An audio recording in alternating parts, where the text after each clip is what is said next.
So hello everyone. आज की video में हम लोग डिस्कस करने वाले हैं राग दुर्गा के बारे में, जो कि एक बहुत ही ब्यूटीफुल राग है। और इसके परिचय के बारे में थोड़ा सा मैं आपको बताने वाली हूँ। ये राग थाट बिलावल से उत्पन्न माना जाता है। इस राग की जाति औढ़व औढ़व मानी जाती है। औढ़व औढ़व मतलब 5 स्वर आरोह में लग रहे हैं और 5 ही स्वर अवरोह में लग रहे हैं। दैट मीन 2 स्वर इसमें जाते हुए भी वर्जित है और आते हुए भी वर्जित है। और वो 2 स्वर कौन कौन से हैं? गंधार और निषाद, यानी कि गा और नी स्वर इस राग में निषेध है, नहीं लगते हैं। इस राग में जो स्वर लगते हैं वो लगते हैं षडज, ऋषभ, मध्यम, पंचम और धैवत। राइट। तो इस राग का वादी स्वर जो है वो मध्यम है, संवादी स्वर षडज। कुछ गुणीजन इस राग का वादी स्वर धैवत भी मानते हैं। थोड़ा सा ये यहाँ पर जो है वो विचारों में थोड़ा मतभेद देखा गया है कि कुछ लोग वादी स्वर मतलब प्रोमिनेंट नोट जो होता है वो मध्यम को मानते हैं, और कुछ गुणीजन जो है वो प्रोमिनेंट नोट जो है वो धैवत को मानते हैं। और न्यास का जो इसके जो स्वर रहेंगे वो 3 बहुत ही महत्वपूर्ण स्वर है, और दैट इज़ षडज, मध्यम और धैवत। ये तीनों स्वर बहुत ही ज़्यादा प्रोमिनेंट इस राग में है, और इस पे न्यास भी ज़्यादा होता है, मतलब ठहराव इस राग में जो है इन तीनों स्वरों पे बहुत ज़्यादा होता है। अब नेक्स्ट हम लोग डिस्कस करेंगे। देखिए, अगर हम अवरोह में मतलब वापस अगर हम आ रहे हैं तो हम इसमें पंचम का जो ठहराव है पा स्वर पे वो बहुत ही कम करेंगे। ठीक है, ज़्यादा पंचम पे जो है वो विश्राम नहीं करेंगे, ठहरेंगे नहीं। ठीक है, तो इस चीज़ का जो है वो ध्यान रखना है। और अब बात करते हैं हम इस राग की जो विशेषता है वो ये विशेषता है कि ये राग दक्षिण भारत में यानी कि कर्नाटक म्यूज़िक और इंडियन क्लासिकल म्यूज़िक जो कि नॉर्थ इंडिया में गाया जाता है, यानी कि हम लोग जो कि गाते हैं। तो इन दोनों जो पद्धतियों को है वो जोड़ता है। कैसे? यहाँ पर दुर्गा नाम से इस राग को जाना जाता है, और साउथ इंडिया में शुद्ध सावेरी के नाम से जो है ये राग प्रख्यात है, प्रसिद्ध है। ठीक है, फेमस है। तो जल्दी से एक बार थोड़ा सा फटाफट से हम लोग रिवाइज कर लेंगे। थाट क्या है? बिलावल, वादी संवादी, मध्यम और षडज, या कुछ लोग बोलते हैं धैवत या फिर षडज। और जाति औढ़व औढ़व। ठीक। न्यास के स्वर सा, मा और धा।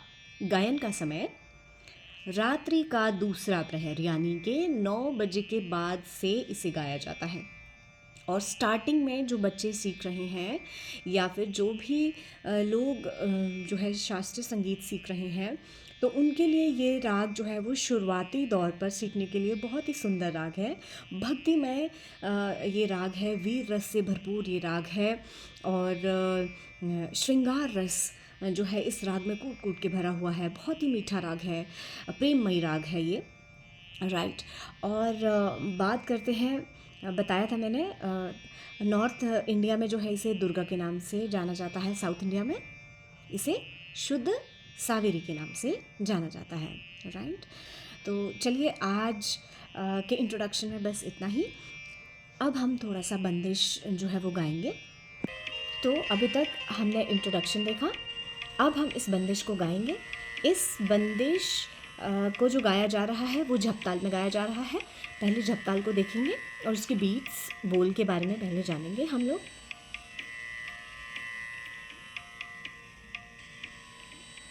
1 2 3 4 5 6 7 8 9 10। 1 2 3 4 5 6 7 8 9 10।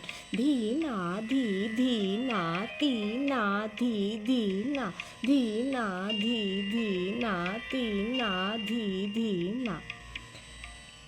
इसकी जो बंदिश स्टार्ट होगी वो फर्स्ट बीट से स्टार्ट होगी। तो एक बार थोड़ा सा आलाप करके स्टार्ट करते हैं।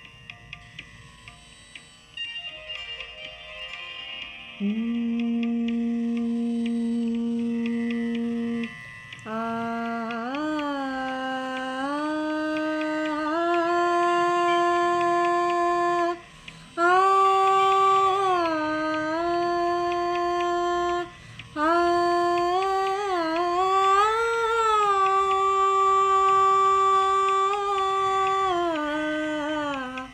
री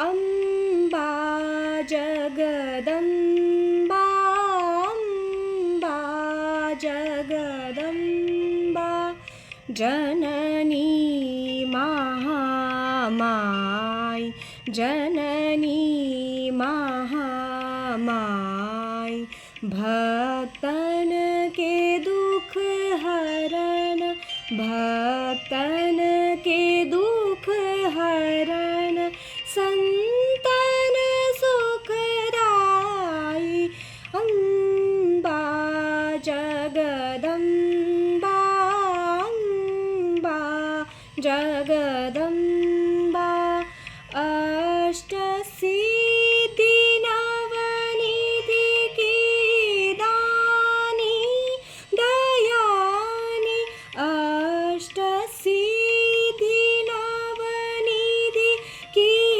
दानी दयानी, दुर्गम पाप हरणी, महासदा सहाय, अम्बा जगदम्बा।